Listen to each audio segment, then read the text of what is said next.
Hello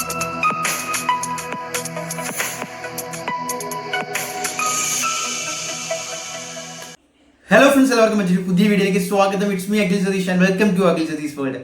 മക്കളെ, എല്ലാ ആശങ്കകളും മാറി ഇനി നിങ്ങളുടെ മുന്നിലുള്ളത് ആ ഒരു പബ്ലിക് എക്സാം എന്ന് പറയുന്ന ഒരു കടമ മാത്രമാണ്.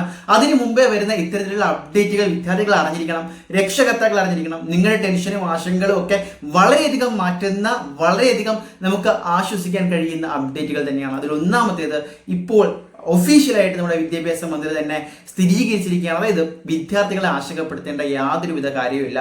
SSLC ഉൾപ്പെടെയുള്ള പരീക്ഷകൾ, പബ്ലിക് എക്സാമുകൾ കടുപ്പമേറിയതാകില്ല. ഇദ്ദേഹം ഇത് പറയുമ്പോൾ രണ്ട് പ്രധാനപ്പെട്ട കാര്യങ്ങൾ നമ്മൾ ശ്രദ്ധിക്കണം. ഇടയ്ക്ക് ഉണ്ടായ പല വിവാദങ്ങൾ, അതായത് ഈ സിലബസിന്റെ കാര്യങ്ങൾ ഉൾപ്പെടെ പിന്നീട് കാഷ്വൽ ടോക്കാണ് എന്ന് പറഞ്ഞ് നമ്മുടെ വിദ്യാഭ്യാസ മന്ത്രി ഒരു സ്ഥിരീകരണം തന്നു. അതൊക്കെ അവിടെ നിൽക്കട്ടെ. നിങ്ങൾക്ക് മോഡൽ എക്സാം ഇപ്പോൾ ആദ്യം തന്നെ വന്ന സമഗ്രയുടെ ക്വസ്റ്റ്യൻ പേപ്പർ വെച്ചിട്ട് മോഡൽ എക്സാം നടത്തിയപ്പോൾ ഒന്നോ രണ്ടോ വിഷയങ്ങൾ കടുപ്പമാക്കിയിട്ടുണ്ടാകും. അത് നിങ്ങൾ പേഴ്സണലിനനുസരിച്ച് എന്ത് ചെയ്യുക, നന്നായിട്ട് റിപ്പീറ്റ് ചെയ്യുക, നന്നായിട്ട് ആ ഒരു പോർഷൻസ് ഒന്നുകൂടി റിവൈസ് ചെയ്യുക.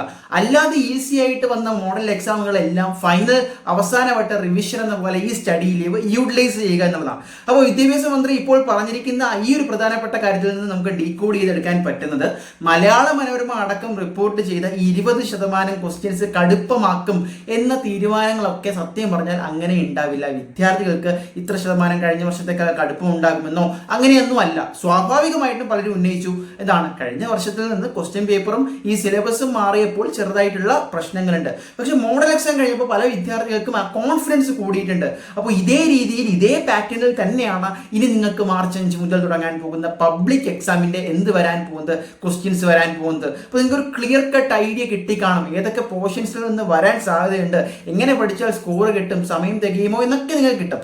അതിന്റെ കൂടെ ഈ ഒരു പ്രഖ്യാപനവും കൂടി, അതായത് വരുന്ന SSLC, ഇനി SSLC എന്ന് മാത്രം ഞാൻ എടുത്ത് പറയുന്നില്ല, +1 +2നും ഇതേ ഒരു മോഡൽ തന്നെയായിരിക്കും നമ്മൾ സാധാരണ കണ്ടുവരുന്നത്.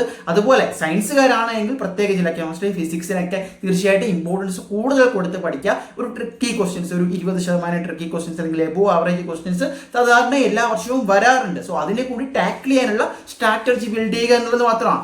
അപ്പോൾ അല്ലാതെ വന്നു കഴിഞ്ഞാൽ ഈ തീർച്ചയായിട്ടും അധികമായിട്ട് കടുപ്പിക്കും, അല്ലെങ്കിൽ നിങ്ങളുടെ ടഫ്നെസ് ലെവൽ വളരെയധികം കൂട്ടും, ഔട്ട് ഓഫ് സിലബസ് ക്വസ്റ്റ്യൻസ് വരും എന്നൊന്നുമല്ല. നിങ്ങളെ പഠിപ്പിച്ച പോർഷനുകളിൽ നിന്ന് മാത്രം, അതായത് നമ്മുടെ ടെക്സ്റ്റിനകത്ത് നിങ്ങളുടെ സിലബസ് അനുസരിച്ചിട്ടുള്ള പോർഷൻസിൽ നിന്ന് മാത്രമായിരിക്കും. അതും പല സബ്ജക്റ്റിലും നമ്മൾ ഈ മോഡലിനെ കണ്ട പോലെ തന്നെ അധികം ക്വസ്റ്റ്യൻസ് ഉണ്ടാകും. അതിൽ നിന്ന് ഓപ്ഷണലായിട്ട് നിങ്ങൾക്ക് തിരഞ്ഞെടുത്ത് എഴുതാനുള്ള സ്വാതന്ത്ര്യവും ഉണ്ടാകും. അതുപോലെ തന്നെ എന്താണ്, 20% ക്വസ്റ്റ്യൻസ് കടുപ്പിക്കും അല്ലെങ്കിൽ എബോ ആവറേജ് ആക്കും, വിദ്യാർത്ഥികൾക്ക് A+ കുറയും എന്ന് പറയുന്ന വാർത്തകൾക്കൊന്നും യാതൊരുവിധ പ്രസക്തിയും ഇല്ല. അത് എന്തായാലും ഒഫീഷ്യലായിട്ട് പൊതുവിദ്യാഭ്യാസ വകുപ്പ് തന്നെ കൺഫേം ചെയ്തിരിക്കുന്ന ഈ സ്ഥിതിയിൽ നിങ്ങൾ ഇനി എന്ത് ചെയ്യുക, വളരെ ഫോക്കസ്ഡ് ആയിട്ട്, വളരെ ഇമ്പോർട്ടൻസ് കൊടുത്ത് മോഡൽ എക്സാമിൽ ചെയ്ത തെറ്റുകളൊക്കെ ഓരോന്നായിട്ട് എഴുതി വെച്ച് സബ്ജക്ട് ബൈ സബ്ജക്ട് ഈ അവസാന സമയത്ത് റിവൈസ് ചെയ്യുക, പഠിക്കുക, പക്കയായിട്ട് പെർഫെക്റ്റ് ആയിട്ട് എക്സാം ഹാളുകളിലേക്ക് പോയി നിങ്ങൾക്ക് ലഭിക്കുന്ന 2.5 മണിക്കൂർ പരീക്ഷ ഹാളിൽ നിങ്ങൾ ആരാണ് എന്ന് തെളിയിച്ചു കൊടുക്കുക. അതായത് ഈ 10 വർഷം പഠിച്ചതിനെ എല്ലാം ഒരു പേപ്പറിലാക്കാൻ പറയുന്ന വളരെ പ്രധാനപ്പെട്ട 2.5 മണിക്കൂർ അല്ലെങ്കിൽ 1.5 മണിക്കൂർ എന്ന് പറയുന്ന സാധനം, നിങ്ങളുടെ മാക്സിമം എഫർട്ട്, നിങ്ങൾ ഇനി കുറച്ചേ പഠിച്ചോളൂ, ആ പഠിച്ചതിൽ നിന്ന് മാക്സിമം എഫർട്ട് ഇട്ടുകൊണ്ട് പരീക്ഷാ പേപ്പറിനെ മനോഹരമാക്കാൻ നമ്മൾ ഒരുപാട് വീഡിയോ ചെയ്തു. ഇനി നിങ്ങൾക്ക് വലിയ സബ്ജക്ട് നോളജ് ഇല്ല എങ്കിൽ പോലും എങ്ങനെ എഴുതണം, എത്ര മനോഹരമായിട്ട് എഴുതണം, ടീച്ചർമാരെ എങ്ങനെ ഇംപ്രസ് ചെയ്യിപ്പിക്കാം, സോ അതെല്ലാം വീഡിയോസ് കണ്ട് മനസ്സിലാക്കിക്കൊണ്ട് എന്ത് ചെയ്യാം, പ്ലാൻ ഉണ്ടാക്കി പോവാം മക്കളെ. എന്തായാലും ഉറപ്പാണ് വിജയം. മറ്റൊരു വീഡിയോ ആയിട്ട് കാണാം. നിങ്ങളുടെ സംശയങ്ങളും അഭിപ്രായങ്ങളും ഒക്കെ കമന്റ് ചെയ്യാം. ഞങ്ങൾ എന്തായാലും റിപ്ലൈ വരുന്നതായിരിക്കും. മറ്റൊരു വീഡിയോ ആയിട്ട് കാണാം. ബൈ.